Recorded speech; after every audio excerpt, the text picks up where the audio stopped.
Now, this morning, you know that we are continuing our conversations as we go behind the headlines or beyond the headlines. Now, we started off by chatting with the MP for Tobago East, Ayanna Webster Roy. We then had a conversation with the minority leader, Kelvon Morris, at the minority office, Uptown Scarborough. And yesterday, I had the privilege of chatting with Senator Lawrence Hislop. And this morning, I have in studio with me one of the lone women on the PNM side of the bench at the Assembly Legislature. In the House, we have Councillor Petal Benoit. Good morning and welcome. Good morning, Shenell. Good morning, Tobago, Trinidad and Tobago, and wherever you are tuned in to GTM this morning, good morning.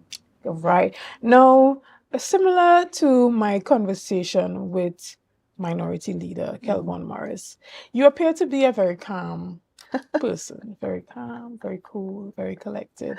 So, how has that been for you transitioning from, it could just be the persona, it could just be what the public interprets, but seemingly very calm and having to be thrusted, into the water with the sharks, if I could see. How has that been for you? It's been an experience. It's been challenging. It's been rewarding. It's also been humbling. And as you described it, trusted because, of course, you went into an election with, when parties go into election, yes, some would win, some would lose, but of course, you would not think that your party will, come out the one being in opposition. So then when I was approached, we ended up in opposition, the lone minority assemblyman on the PNM bench being Assemblyman Kelvon Morris. I was a bit surprised when I was approached to, be the councillor supporting him in this venture. And for me, the experience, I jumped both feet in. I'm not knowing what to expect, but, I really accepted the challenge with open arms. And it has been a challenge. Of course, the both of us, two persons on the minority side versus 17, 16 on the majority side.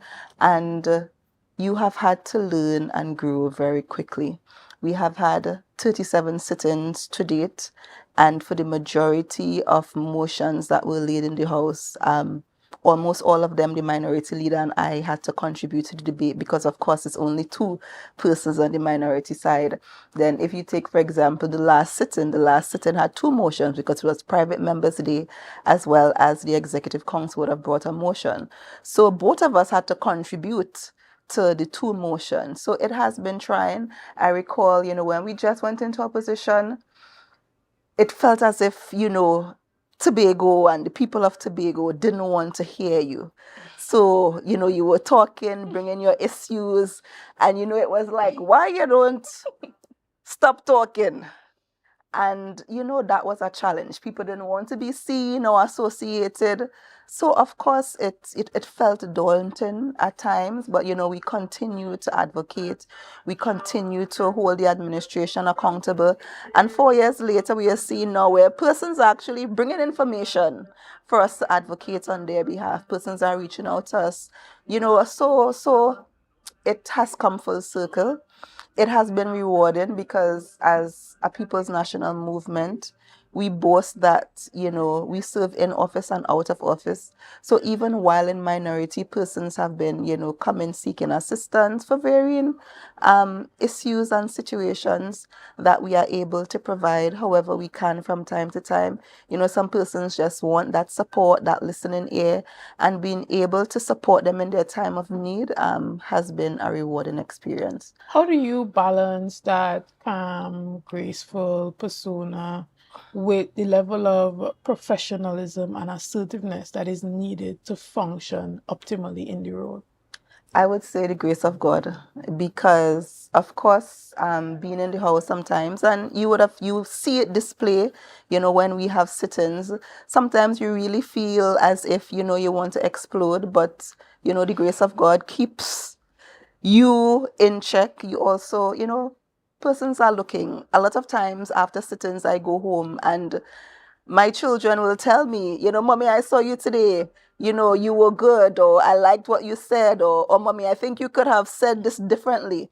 So, the grace of God and knowing that you are an example and people are looking to you, helps to keep that calmness and that persona. And what would you say would have been one of the most challenging areas that you had to face in this role so far? I think one of the most challenging things initially when we had to debate, because yes, I have been a part of organizations that will do public speaking and stuff like that, but actually coming to debate and a motion in the house that, would affect policy, would affect people's lives, that was a bit challenging. So at first it was frightening, I must admit, but I think we have grown into the role, both myself and the minority leader. And, it's part of the duty now. So whenever there's a sitting, you come prepared to talk, you come prepared to, bring your issues, even speaking at press conferences, whenever we had to speak at press conferences or even appear in settings like this, it was a bit challenging, but it's part of the course.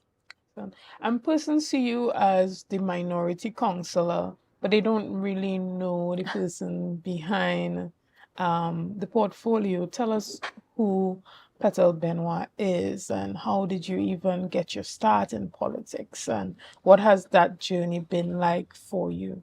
So Petal Benoit is a wife outside of being minority counselor. I'm a wife. I'm a mother of two boys, 7 and 9, soon to be 10. I am an accountant by profession, so I studied ACCA, so I have professional qualifications and membership through the Associate of Chartered Certified Accountants. So I am a Chartered Certified Accountant with ICAT, which is the Institute of Chartered Certified Accountants of Trinidad and Tobago. I am an entrepreneur. I am involved in several NGOs in Trinidad and Tobago.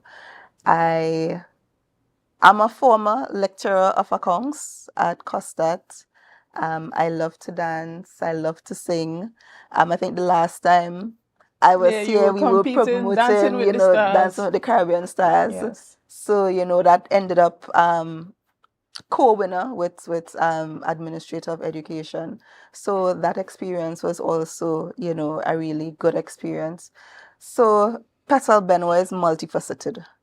I am family oriented. I'm involved in my church. I'm involved in my community. I participate in other activities outside of being minority counselor in terms of involvement in politics and being in the People's National Movement. I have been a member since the formation of the Tobago Council, I recall, because I was a young person at the time, still going to secondary school. At that time, they formed the Youth League. There was only one Youth League in Tobago, so all the PNM youths were involved in that Youth League. And from there, you move from being different positions within the Youth League, secretary, PRO, chairman. You went to study, came back, and then I continued. When I returned to Tobago, you just fall back where you left off, and I would have grown to different positions in the movement, being involved in the party group, chairman of the party group, secretary of the party group, involved in the Women's League, involved in the constituency. So I have been involved, not in the forefront, but behind the scenes, working in the People's National Movement for a long time. Now, politics has been known to have a lot of mudslinging involved in it. How have you been able to maneuver through the dirty side of politics as a wife, as a mom, as a family-oriented person? When you see things out there in the media, how do you balance that? So I have a saying, do unto others. Yes, and for me, it's also dealing with the issue. If you deal with the issue at hand, it removes you from dealing with the personality. So if there's an issue of accountability and transparency, you deal with the current issue. If there's an issue with roads, as you know, the minority is now persecuting, you deal with the issue rather than the person. And when you deal with the issue, it removes you from dealing with the person. So for me, that is how you separate the two. And, you know, again, as a mother and as a wife, you know, you would hear all sorts of things, and you don't want a person speaking untruth or putting propaganda about yourself in the public domain. And therefore, I wouldn't do that to somebody else. Understood. So do you think that you are advocating for promoting and trying to function in a higher standard of politics and creating a new culture for how politics is done on the island of Tobago? I think generally people are looking for a different type of politics. The population, the electorate is looking to politicians to be an example. And now, you know, you don't want to oppose for opposing's sake. You don't want to talk just because, you know, you want to talk, but you talk because you have something to say. You advocate because you're advocating on behalf of someone, or you're advocating for something.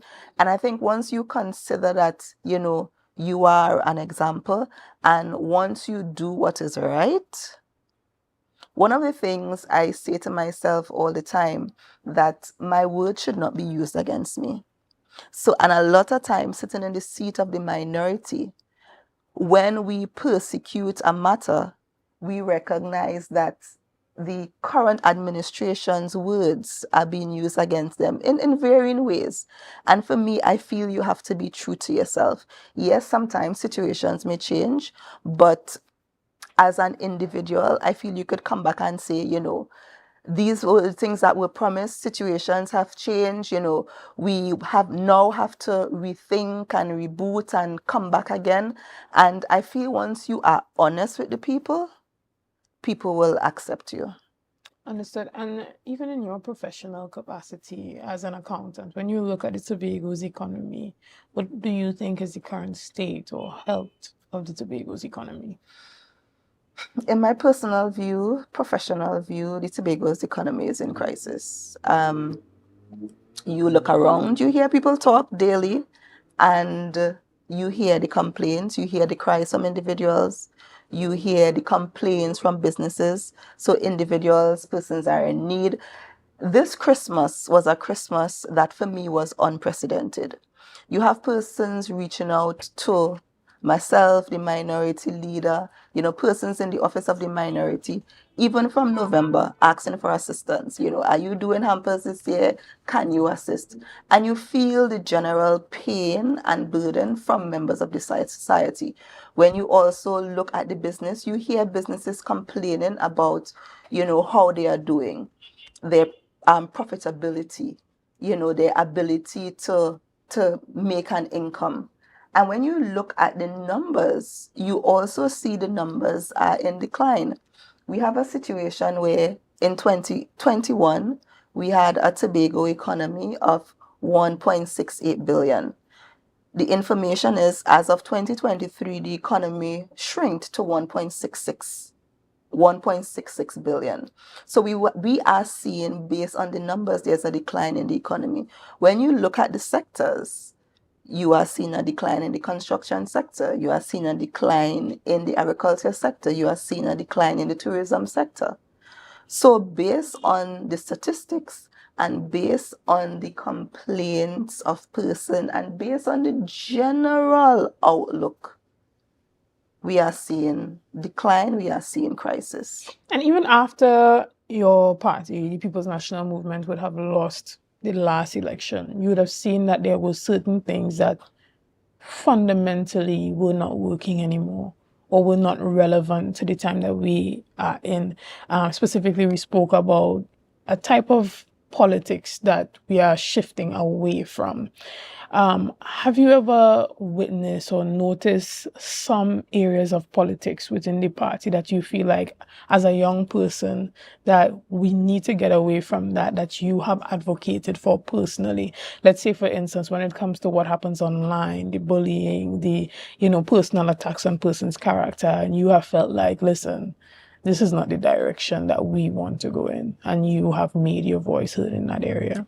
Most definitely, because even as we caucus, because we caucus to go into the house, we prepare for plenary sittings, we prepare our questions, and sometimes there are some certain questions that, for me personally, I'm not comfortable with the way it's structured or how it's asked. And in our caucus, I will indicate my point of view. I think that we should maybe tweak this question, change the wording, maybe altogether change the question. So yeah, I make my voice heard, even as we are in the process, because we are preparing to return to governance, and we are preparing, our policies. We are preparing ourselves to return to governance. Wherever I feel that my input is necessary and my voice can be heard, I am prepared to share. Excellent. And when you look at, women in politics and the role that you have played, in your first term serving as minority councillor, would you encourage women and other young persons to get involved in politics? Most definitely. I would encourage young persons, I would encourage women to get into politics. I'm not saying that it's an easy task. It is nowhere easy. But I think as a woman, we are up to the challenge. I think we can do the job that is required as a politician. And I think even as women, in terms of our empathy, in terms of, how we do business, we could also change, how things are done in politics. So generally, I would encourage young persons, and I would encourage women to enter into the political arena. Excellent. Well, guys, we're going to take a quick break right here, and we are going to continue with this conversation as soon as we return. See you soon. Good morning, and welcome back to Good Morning Tobago right here on Tobago Updates. Now, we continue to go beyond the headlines, and this morning we are chatting with Minority Councillor Petal Daniel-Benoit. Good morning and welcome back. Now, similar to the question that I would have asked Kelvin when we chatted, you guys have brought a number of motions before the House. Do you think that it has been dealt with the level of seriousness that is necessary to advance the Tobago's development agenda? Not most of the motions that we would have brought. So the minority has private members' motion every third sitting. And take, for example, our last motion. Our last private members' motion was last month, January. And the motion that we brought had to deal with, accountability, transparency, emergency roads that were purported to have been required in 2021. Close to 4 years later, only one of those 4 emergency roads were completed. So if they were emergency at that time to facilitate the carnival from taking place, how is it 3 to 4 years later, those quote-unquote emergency roads were not completed? Then we had the issue with the Public Accounts Committee. The Public Accounts Committee of the Tobago House of Assembly, chaired by the minority leader. That committee has not been meaningfully convening to review and conduct the business of the committee. And instead of dealing with the substantive issue of that motion and treating with the motion, what the executive sought to do was to bring another motion that basically clouded out our motion.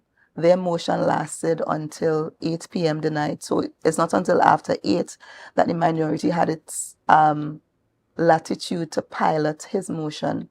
And then while we were participating in the debate, it seems like the executive members didn't want to participate in the debate. Only one person really would have participated, and the secretary, in our opinion, would have abused the standing orders to rebut after the minority leader would have wound up. So we are not of the view, particularly coming out of that last motion and sitting, that the motions of the minority are taken seriously. Even when you look back to the private motion before that, what was debated by the minority, what was brought by the minority rather, was the whole issue of autonomy and coming together as a Tobago House of Assembly, both sides, minority and majority, talking with the parliamentarians, government and opposition, identifying what our issues are with the bill, coming to a resolution, and prior to the bills moving forward from the committee stage in Parliament, we brought that motion. That motion was amended by the majority.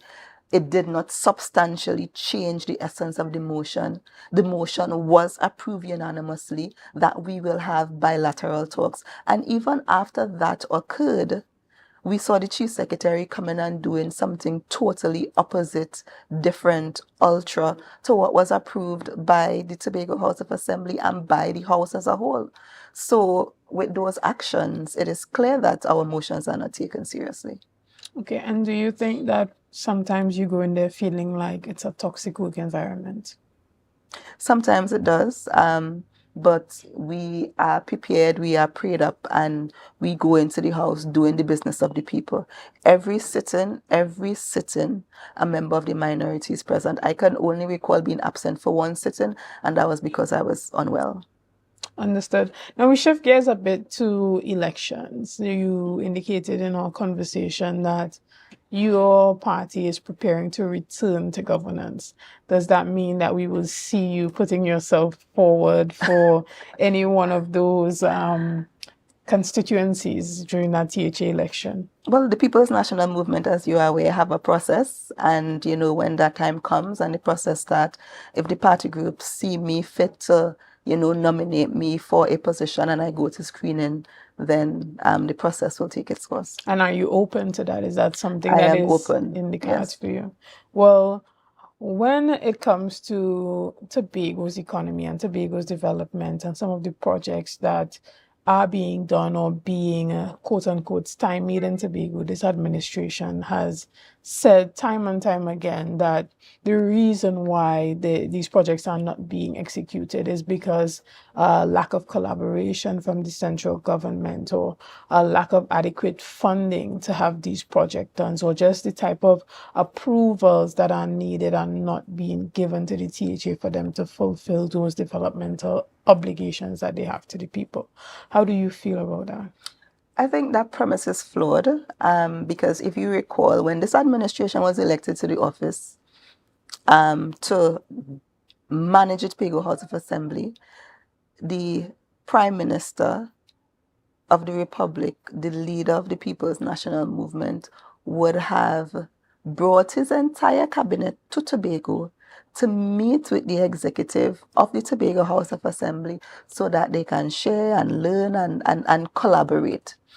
We had a situation where at every turn, every time there was an issue in terms of fulfilling of promises and delivery, that instead of being accountable, this administration blamed the central government. And if you want to have meaningful collaboration, to me, it is more by deeds and actions rather than by words. So you're cussing the Prime Minister, you're telling the Prime Minister to stay out of Tobago people business in the most disrespectful of manner. You're cussing the Minister of Finance, you're cussing the Minister of Public Utilities. When you are demonstrating that kind of behavior, what meaningful collaboration will that engender? You also have the situation where currently this administration has been allocated the largest allocation over the past, let's say, 5 to 7 years. 2022 to 2025, the latest allocation was 2.6. It's 2.599, 2.6 billion. If you look when compared to 2021, 2022, that was $2.1 billion. So we would have seen year-on-year increase in allocation. In the first instance, 164 million. In the second instance, I think about 15 million. So you would have seen a greater allocation coming to the Tobago House of Assembly. We would also see that when it comes to requests and the shortfall received, the past request that was made in the estimates of the Tobago House of Assembly requested, I think it was a 3.5 billion requests. They would have received a 2.6, which means that they would have received 66% of their request, a shortfall of 34% thereabout.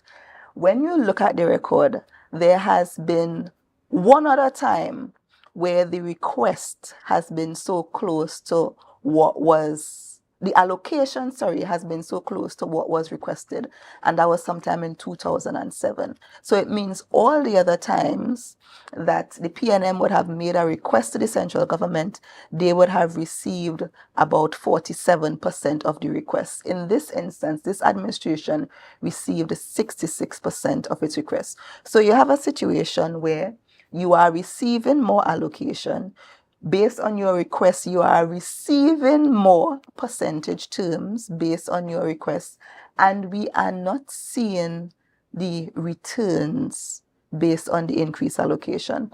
If you compare that, the PNM had a reduced allocation or a small allocation, yet still the People's National Movement, THA administration, was able to deliver community centers, able to deliver health facilities, were able to acquire land to add to the housing stock. And we have seen where the People's National Movement prioritized the people. So for me, it is not about a lack of money, but it's more about a management issue. And Shenell, if you consider your own private life, and our resources are finite. So you have finite financial resources. However, your needs and wants are infinite. So you have so many needs, you have so many wants, and you have to prioritize that. If you don't prioritize that, then you will be spending beyond what you can afford.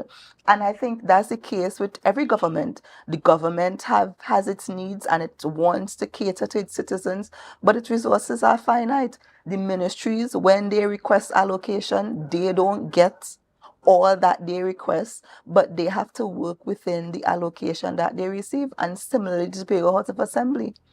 Tobago House of Assembly has been receiving increased allocation, and I think what has to happen is that they need to sit and seriously reprioritize and manage the resources better. As you reference looking at your personal life, personally, financially for me, when I look at 2018 and 2022, 2023, 2018 prices are not 2023 prices. So even in your capacity as an accountant, you can also understand that there has to be some accommodation for inflation.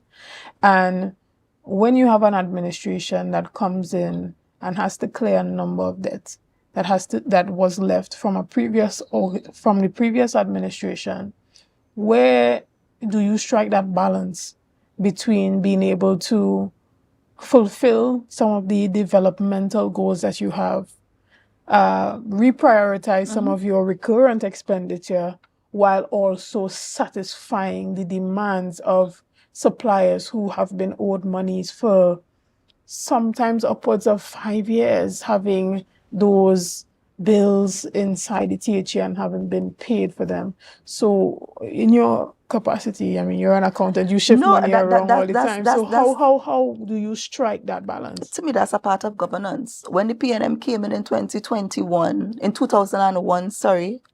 there were bills from the past administration. And as a responsible THA, you had to go to the central government, renegotiate, try and get funds to pay the bills. deal with all your recurrent expenditure while also develop the island. And we have seen the island develop over the years. So inheriting bills is a part of government that each administration coming into office have to deal with.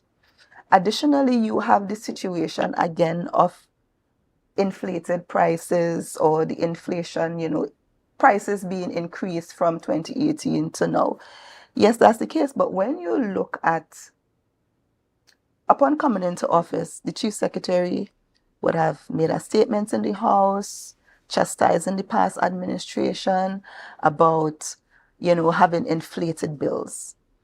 And one of the things that the chief secretary pointed out is that when he presented the preliminary audit, that based on the audit, a cost of $1,400 to place asphalt was inflated and exorbitant.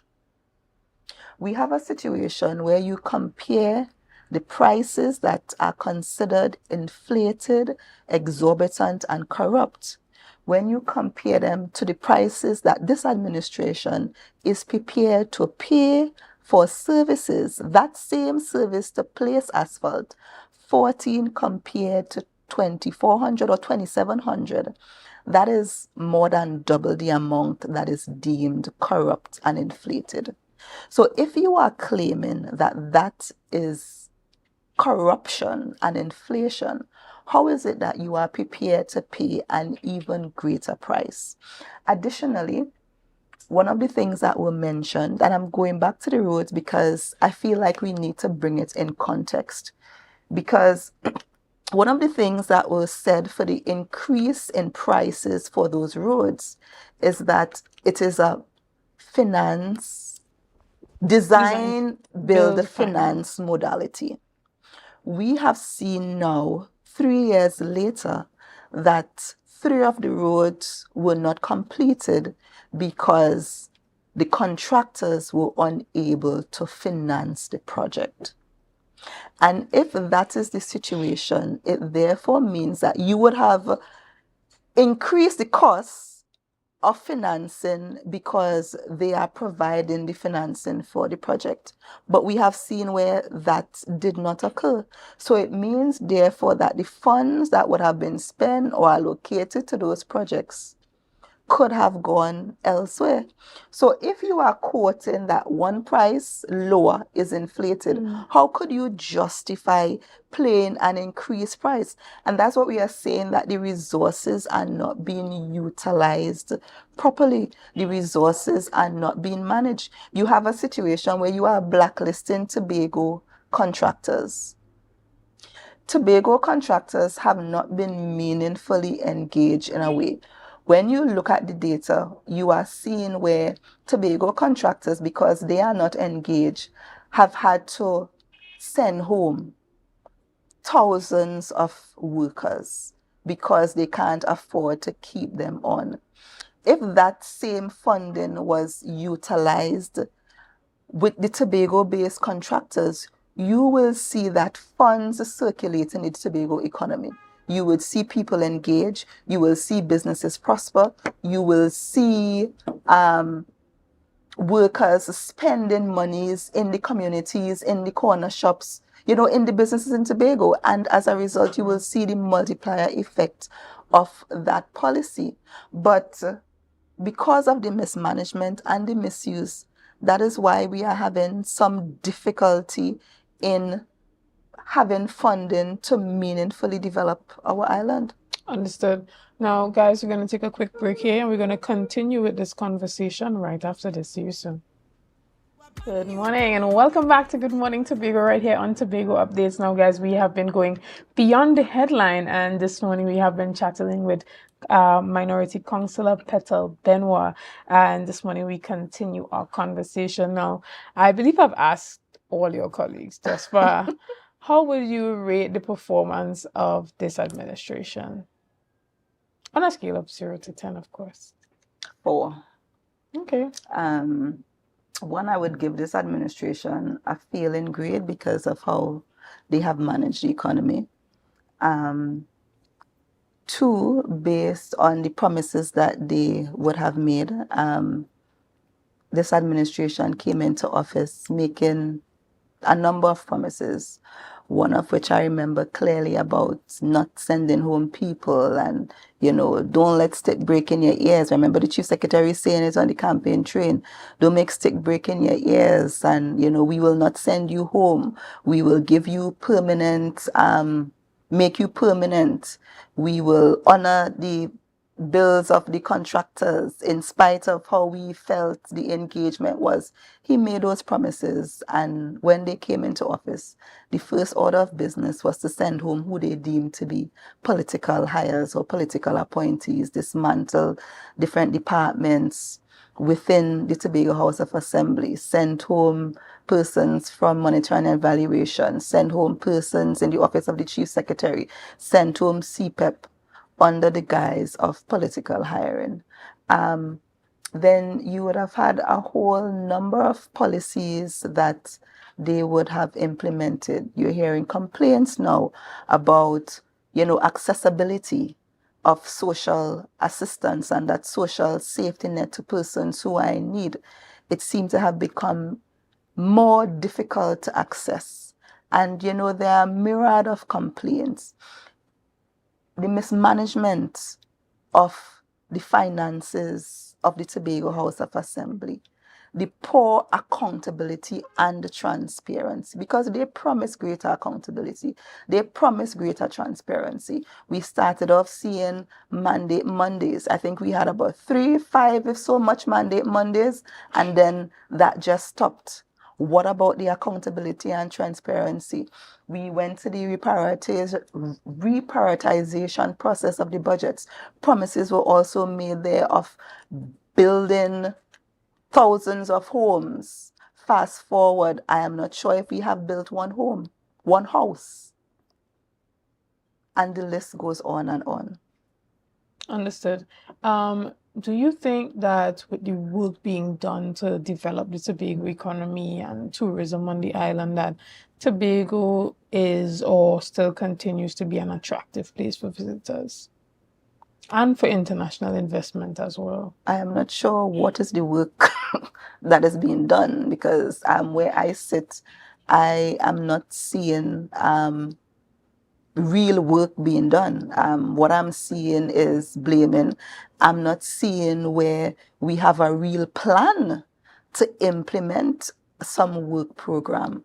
Again, the chief secretary would have indicated when he came into office that they will be rolling out a plan. I think Dr. James would have been the person to head that plan. There may have been some fallout since then, but we have not really heard about what the plan is and what steps will be put in place to implement the plan and the vision. We also see where, I think there was some time ago where some investor came from overseas to meet with the chief secretary, and there was an instance where the chief secretary was unavailable after an appointment. I saw that published in the public domain. It was on the news, and I am not sure what would have happened, why the chief secretary was unable to meet with this private investor who would have come from overseas. And when I go back, I want to go back again to the plan. If we don't have a plan, we don't have a vision. And I want to make for instance, a comparison. We have in Tobago, under the past administration, we recognize that one of the issues in terms of our tourism sector is a lack of quality room stock. So one of the things that was being put in place is to attract a brand name hotel that will provide those quality stocks. Then we had the airport expansion because we want to facilitate and improve the airport facilities with that brand name hotel that will attract different airlifts to the island that we are seeing currently existing in St. Vincent and other destinations. And that was a plan that was put in place that was systematically being rolled out. I am not seeing any plan, particularly in relation to tourism, that is being rolled out to improve our limping tourism sector at this point in terms of attracting investment. we hear the complaints, as you indicated, about underfunding. As the Tobago House of Assembly, they have the ability, with the approval from the Ministry of Finance, to seek alternative financing. But with the removal of the Moody's rating and the IMF Article 4 consultations, it becomes difficult to attract some of those alternative financing. I recall under the past administration, when we entered into a bond to try to advance the development agenda of the island, one of the things that were required from the financial institution to approve the bond was our Moody's report. And although we had passed Moody's report at the time, Moody's was currently reviewing and giving us a new report. We actually had to wait until the new report was issued before the loan was approved. And because of the dismantling of some of those things, it can become increasingly difficult for this administration to access greater funding. We have also had Shenell in the public domain, where we are speaking about the CAF funding for different activities. I think the THA would have indicated that for the construction of the Scarborough Secondary School, the Ministry of Finance and the Ministry of Education was or will assist with a loan. But Shenell, what we have heard is that the ministry is still waiting on information from the Tobago House of Assembly to facilitate that loan process. So if we continue to do the business, the people's business, the way that we are currently doing, it will become increasingly difficult to access any funding. Do you see it important to use your influence with some of your PNM colleagues that are at the central government level, whether it be with the senators or the MPs, to advance some of the causes for Tobago when it comes to that collaboration? No, from time to time, Shenell, we, the minority, have conversations with our colleagues at the central government level when there are issues that arise that we feel that we can collaborate and contribute to. We make that connection, we have that conversation, because at the end of the day, if it goes well, or whatever is done to improve the lives of Tobagonians, helps us all. Right. And even as we look at that, I remember during my conversation beneath the surface with Assemblyman Trevor James, he indicated that there was an issue when it came to the development of Scarborough and the new city of Scarborough. And I believe one of the international organizations had pledged financial support to the THA to get the project done. However, what was needed was a non-objection from the central government to approve the funding. So even as the THA has the ability to seek that alternative funding, there's still the issue of the lack of collaboration to get those pieces of the puzzle in place to move forward on Tobago's development. Quite understandable. And again, I want to take you back to that whole bond arrangement. So the THA then needed to have non-objection or approval from the Ministry of Finance. However, because this facility will be increasing the national debt, the Tobago House of Assembly had to provide relevant information to the Ministry of Finance to provide that non-objection. And again, the issue with this administration is that when they are asked for information, they don't provide the information at all or on a timely manner. So I am not sure under what circumstances that non-objection based on the information of the Secretary of Infrastructure was not forthcoming. I don't know if the Secretary or the division would have provided all the information that was required so that that non-objection could have been approved. And so from time to time, you would do your own personal investigation with your colleagues to find out exactly what the issues are.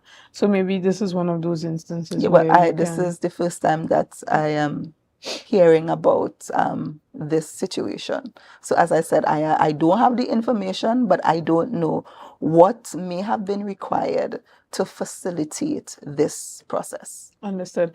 Yesterday, I asked your colleague an interesting question. I mean, when I chatted with Kelvin Morris, he indicated that outside of what you see in the setting, there's a pretty good or decent relationship with members on the opposite side, right? They laugh, they talk, and, they do what needs to be done in the interest of the Tobago people. So they are not enemies at all. No. Right. But yesterday I asked Senator Hislop, does he have a favorite secretary or assistant secretary? And I'm going to ask you the same question. I don't know if I have a favorite secretary or assistant secretary. For me, what the favorite will be is, once they're doing the work of the people and once the division is working in the interest of people, and whichever division is doing that, I support that division. And which one of those divisions would you say that is? When I consider, it's difficult to identify one at the time. Okay, understood. Finally, before we round up this morning's discussion, there's no denying that on a national level, the conversation regarding the dismissal or the suspension of the former Commissioner of Police, Earl Harewood Christopher, has left a bitter taste in the mouths of the Trinidad and Tobago public, with many questions being raised and, a lot of question marks by a number of things. How are you feeling regarding this entire situation? Well, Shenell, when that situation came in the public domain, it was concerning. And I think even the way it is unfolding, it remains concerning. An investigation is on its way. It's also now a court matter is a part of all that is proceeding, and we just wait to see the outcome of this situation. But it is concerning to me, and I think generally to the national public, this is a cause for concern.